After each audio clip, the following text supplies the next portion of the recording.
ಒಂದನೆಯ ಪ್ರಶ್ನೆ, ಕೆಳಗಿನವರಲ್ಲಿ ಗ್ರಾಮೀಣ ಪ್ರಶಸ್ತಿಯನ್ನು ಗೆದ್ದ ಮೊದಲ ಭಾರತೀಯ ಮಹಿಳಾ ಸಂಗೀತಗಾರ್ತಿ ಯಾರು? ಒಂದನೆಯ ಆಪ್ಷನ್ ತನ್ವಿಷಾ, ಎರಡನೆಯ ಆಪ್ಷನ್ ನೀತಿ ಮೋಹನ್, ಮೂರನೆಯ ಆಪ್ಷನ್ ಶ್ವೇತಾ ಪಂಡಿತ್, ನಾಲ್ಕನೆಯ ಆಪ್ಷನ್ ಶಾಲ್ಮಿಲಿ ಕೋಲ್ಕಡೆ. ಸರಿ ಉತ್ತರ ತನ್ವಿಷಾ. ಎರಡನೆಯ ಪ್ರಶ್ನೆ, ಪ್ರಿಟ್ಜ್ಕರ್ ಪ್ರಶಸ್ತಿಯು ಈ ಕೆಳಗಿನ ಯಾವ ಕ್ಷೇತ್ರಗಳಿಗೆ ಸಂಬಂಧಿಸಿದೆ?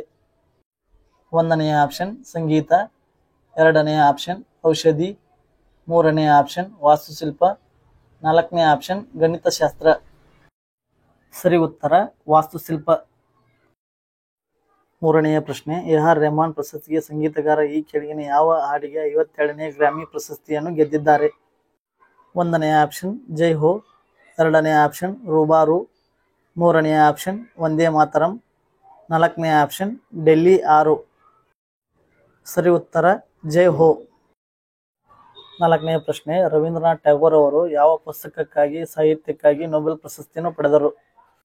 ಒಂದನೆಯ ಆಪ್ಷನ್ ಪಂಚಾಯತ್, ಎರಡನೆಯ ಆಪ್ಷನ್ ಗೀತಾಂಜಲಿ, ಮೂರನೆಯ ಆಪ್ಷನ್ ಗೋರಾ, ನಾಲ್ಕನೆಯ ಆಪ್ಷನ್ ಗೀತಾ ಬಿಟನ್. ಸರಿ ಉತ್ತರ ಗೀತಾಂಜಲಿ. ಐದನೆಯ ಪ್ರಶ್ನೆ, ಪ್ರಸಿದ್ಧ ಗಿರಿಧಾಮ ಅಥವಾ ಪರ್ವತ ಪ್ರವಾಸಿ ತಾಣವಾದ ಉದಗ್ ಮಂಡಲಂ ಅನ್ನು ಡ್ಯಾಶ್ ಎಂದು ಕರೆಯಲಾಗುತ್ತದೆ?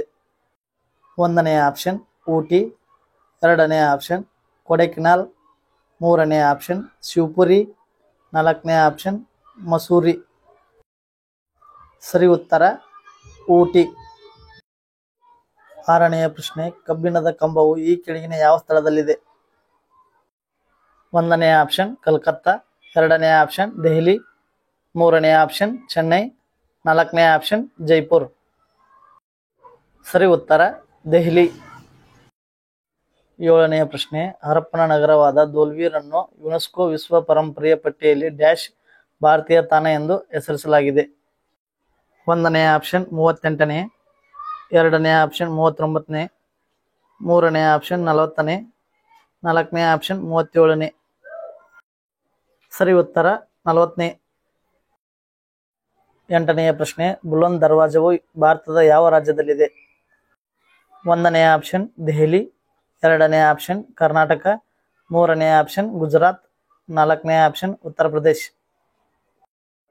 ಸರಿ ಉತ್ತರ ಉತ್ತರ ಪ್ರದೇಶ್. ಒಂಬತ್ತನೆಯ ಪ್ರಶ್ನೆ, ಕೆಳಗಿನವುಗಳಲ್ಲಿ ಯಾವುದನ್ನು ಬೆಟ್ಟಗಳ ರಾಣಿ ಎಂದು ಕರೆಯಲಾಗುತ್ತದೆ? ಒಂದನೆಯ ಆಪ್ಷನ್ ನೈನಿತಾಲ್, ಎರಡನೆಯ ಆಪ್ಷನ್ ಮಸೂರಿ, ಮೂರನೆಯ ಆಪ್ಷನ್ ಧನೌಲ್ತಿ, ನಾಲ್ಕನೆಯ ಆಪ್ಷನ್ ಅಲ್ಮೋರಾ. ಸರಿ ಉತ್ತರ ಮಸೂರಿ. ಹತ್ತನೆಯ ಪ್ರಶ್ನೆ, ಯಾವ ದೇಶವನ್ನು ವಿಶ್ವದ ಸಕ್ಕರೆ ಬಟ್ಟಲು ಎಂದು ಕರೆಯಲಾಗುತ್ತದೆ? ಒಂದನೆಯ ಆಪ್ಷನ್ ಭಾರತ, ಎರಡನೆಯ ಆಪ್ಷನ್ ಅರ್ಜೆಂಟೀನಾ, ಮೂರನೆಯ ಆಪ್ಷನ್ USA, ನಾಲ್ಕನೆಯ ಆಪ್ಷನ್ ಕ್ಯೂಬಾ. ಸರಿ ಉತ್ತರ ಕ್ಯೂಬಾ.